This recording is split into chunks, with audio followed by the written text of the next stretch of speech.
नमस्कार साथियों, आप सभी का स्वागत है एजुकेशन लाइन में। साथियों, आपको इस वीडियो में यूपी बोर्ड वार्षिक परीक्षा मॉडल पेपर वो बताने वाला हूं जो कि आपका लगने वाला है। तो कक्षा 12 साहित्यिक हिंदी का जो पेपर है वो आपको बताया जाएगा। तो आप फटाफट से सभी प्रश्नों को एक बार देख लीजिए। यहाँ पे देखिए, खंड ए आपको दिया गया है, इसमें कुछ प्रश्न आपको दिए गए हैं। पहला प्रश्न है दोस्तों, रामचंद्र शुक्ल द्वारा लिखित चितामणि भाग 1 निबंध संग्रह प्रथम भाग किस नाम से प्रकाशित है। तो यहाँ पे आपको 4 ऑप्शन दिखाई दे रहे होंगे, तो आपको इनमें से आपको करेक्ट आंसर देना है। आगे देखिए, हिंदी आलोचना का उत्कर्ष किस लेखक की आलोचना कृतियों से माना जाता है। आगे का प्रश्न देखेंगे अपन, दिग्वेदी युग की पत्रिका नहीं है। इंदु, प्रभा, मर्यादा या हिंदी प्रदीप। तपोभूमि रचना किस विधा की है। नाटक, कहानी, उपन्यास और निबंध। तो आपको करेक्ट आंसर देना है। आगे देखिए, रेखा चित्र विधा पर आधारित जो रचना है वह कौन सी है। मुद्रा राक्षस है, अतीत के चलचित्र है, अंतरिक्ष की यात्रा या फिर साहित्यिक लोचन। आगे देखिए, किस कवि को राष्ट्रीय कवि का सम्मान प्राप्त हो चुका है। तो यहाँ पे भारतेंदु हरिश्चंद्र, सूर्यकांत त्रिपाठी निराला, मैथिली शरण गुप्त और अज्ञे। आगे देखिए, यहाँ पे तीसरा सप्तक का प्रकाश वर्ष है वो कौन सा है। 4 ऑप्शन आपके सामने हैं। तो साथियों, फटाफट से पूरे पेपर को आपको पढ़ लेना है। सामान्य रूप से प्रगतिवादी काव्य की समीक्षा मानी जाती है। तो क्या मानी जाती है। प्रगतिशील लेखक संघ की स्थापना कब हुई थी। यशोधरा के रचनाकार है वह कौन है। यहाँ पे देखिए, आपको एक गद्यांश दिया गया है, इसको आपको पूरा पढ़ना है।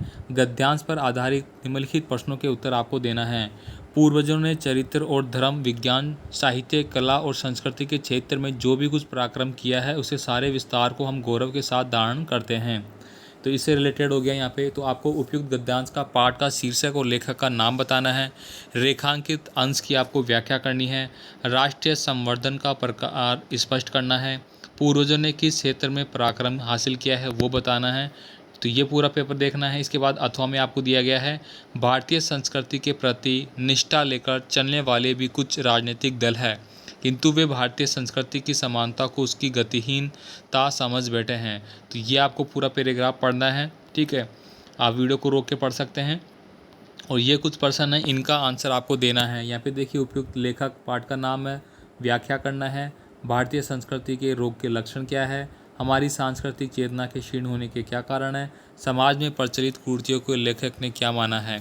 इसके बाद देखिए, यहाँ पे पद्यांश दिया गया है। बेटी खिन्ना यक दिवस वे गेही में थी अंगेली, आंखें आंसू द्रग युगल में थे धरा के भिगोते। तो इसको आपको पढ़ना है पूरा। ये पर्सन सेम वैसे ही है जैसे गद्यांश में है। इसके बाद अथवा में एक और है, एक झटका सा लगा शहर निखरने लगे लुटे से कौन, गा रहा ये सुंदर संगीत, कतूहल रह न सका फिर मौन। तो ये आपको देखना है पूरा। और वही है, आपको पद्यांश का शीर्षक, कवि का नाम बताना है, रेखा के पद की भावार्थ करना है। ठीक है, ये प्रश्न हो चुके हैं। तो यहाँ पे फटाफट बस आपको प्रश्न बता देता हूँ ताकि आप फटाफट इन प्रश्नों को देख ले और इनको तैयार कर ले। यहाँ पे देखिए, निम्नलिखित में से किसकी एक कवि का साहित्य परिचय आपको देना है। मैथिली शरण गुप्त का आप दे सकते हैं, सुमित्रानंद पंत का दे सकते हैं, रामधारी सिंह दिनकर का दे सकते हैं, किसी एक का। नेक्स्ट देखिए, कर्मनाशा की हार या बहादुर कहानी की कथा वस्तु आपको लिखना है। पंचलाइट या बहादुर कहानी के प्रमुख पात्र के बारे में बताना है। इसके बाद देखिए, स्वपठित खंड काव्य के आधार पर किसी एक खंड के प्रश्न का उत्तर आपको देना है। तो यहाँ पे कौन कौन सा है देखिए, मुक्तिज्ञ हो गया आपका, सत्य की जीत हो गया, और रश्मिरथी हो गया, अलोकवर्त हो गया। इनमें से आपको किसी का एक का देना है। ये देखिए, यहाँ पे त्यागपति हो गया और स्वर्ण कुमार का हो गया। इसके बाद खंड है आपका, इसमें आपको एक गद्यांश दिया गया है जिसका संदर्भ हिंदी में आपको अनुवाद करना है। तो यहाँ पे संस्कृत में आपको दिया गया है, यदा य षोडस्व सरदेशी आशित तदाश्य कन्ये से भगनी विशुचिक्या पंचवत गता। तो इनको आपको पढ़ना है, दोनों में से किसी एक का करना है आपको। इसके बाद देखिए, एक और पद्यांश है जिसका हिंदी में अनुवाद करना है, ये आप देख लेना है इसको। आगे देखिए, 9 नंबर का क्वेश्चन है, किसी 2 प्रश्नों के उत्तर संस्कृत में आपको देने हैं। तो यहाँ पे 4 प्रश्न आपके लिए। ठीक है, इन चारों में से आपको किसी 2 का उत्तर है वो आपको देना है। आगे देखिए, हास्य रस शांत रस के स्थायी भाव के साथ उसकी परिभाषा उदाहरण सहित आपको लिखनी है। रूपक अलंकार अथवा संदेह अलंकार लक्षण का उदाहरण आपको देना है। चौपाद अथवा दोहा छंद का लक्षण आपको बताना है। इसके बाद देखिए, यहाँ पे शैली आपको बताना है, निमित्त के बारे में लिखना है। तो यहाँ पे भारत में भ्रष्टाचार हो गया, पर्यावरण प्रदूषण समस्या हो गया, मेरे प्रिय साहित्यकार हो गया, भारत में बेरोजगारी की समस्या, कोरोना वायरस और भारतीय अर्थव्यवस्था। इसके बाद देखिए संधि विच्छेद आ गया, आपके नायिका का संधि विच्छेद क्या होगा, ठीक है, ने प्लस होगा आपका।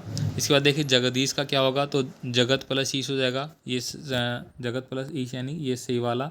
आगे देखिए हरेत्र संधि का विच्छेद कौन सा होगा। इसके बाद देखिए मक्षिणा का नाम में समास कौन सा है। इसके बाद देखिए निर्मक्षिकम में उपयुक्त समास आपको बताना है। 13 नंबर का देखिए तिष्ठ अथवा अपितबम किस धातु लकार पुरुष का वचन रूप है, वो आपको बताना है। आगे देखिए यहाँ पे आत्म भ्याम रूप और आत्मा शब्द का बताना है। ये सारे प्रश्न आपको देख लेने में स्लाइड करके आपको बता देता हूँ। इसके बाद देखिए यहाँ पे रेखांकित पदों में से किसी एक पद में विभक्ति पद संबंधित नियम आपको लिखना है। ये लास्ट प्रश्न है दोस्तों, निम्न में से किसी दो वाक्यों का संस्कृत में आपको अनुवाद करना है। आप यहाँ पे मैं कल बाजार जाऊँगा, वह अपने विद्यालय जाएंगे, व्यासपुत्र सुखदेव को नमस्कार है, मोहन पेड़ से लंगड़ा है, रामायण के रचयिता वाल्मीकि है। तो इनमें आप कर सकते हैं। ठीक है साथियों।